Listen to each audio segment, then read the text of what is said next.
Hello, എല്ലാവർക്കും നമസ്കാരം. ഇന്ന് നമ്മളെ ഇവിടെ കുറച്ച് നാളായി നായക്കൂട് പൊളിഞ്ഞിട്ട് അതിൻ്റെ ഭാഗങ്ങളൊക്കെ 4 ദിക്കിലായി കിടക്കുന്നു. കുഞ്ഞെ നായ്ക്കുട്ടികളുടെ കൂടായിരുന്നു, അത് അവർ പൊളിച്ച് എല്ലാതും ശരിയാക്കി ഇട്ടിട്ടുണ്ട്. അപ്പോൾ അത് വെച്ചിട്ട് എന്തെങ്കിലും ചെയ്യാമെന്ന് എൻ്റെ മനസ്സിലുണ്ടായിരുന്നു. അപ്പോൾ എനിക്ക് ഇപ്പോൾ ഒരു ഐഡിയ വന്നിട്ടുണ്ട്. അത് വെച്ചിട്ട് ഗാർഡനിൽ എന്തെങ്കിലും ചെയ്യുക. വെറുതെ തമിഴന്മാർക്ക് നമുക്കത് പറക്കി കൊടുക്കാൻ തോന്നണില്ല. നല്ല എന്താ പറയുക, സ്റ്റാൻഡ് പോലത്തെ പീസുകളാണ് നമ്മൾ വെൽഡ് ചെയ്തെടുത്തിട്ട് ജോയിൻ ചെയ്തിട്ടുള്ളതാണ് ആ കൂട്. അപ്പം അത് നമുക്ക് എന്തെങ്കിലും ചെയ്യാൻ പറ്റണ പോലത്തേന്. അപ്പം മനസ്സിലൊരു ഐഡിയ വന്നിട്ടുണ്ട്. അത് എത്രത്തോളം സക്സസ് ആവും, എത്ര ഭംഗി ഉണ്ടാവും എന്നൊന്നും അറിയില്ല എനിക്ക്. ഇത് ഒരു പട്ടിക്കൂടാണ് കേട്ടോ. ഇതാകെ കേടായി ഇതിൻ്റെ ഒരേ സൈഡ് പൊളിഞ്ഞ് ഇതേ കണ്ട.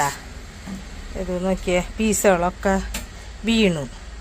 അപ്പോൾ തമിഴന്മാർ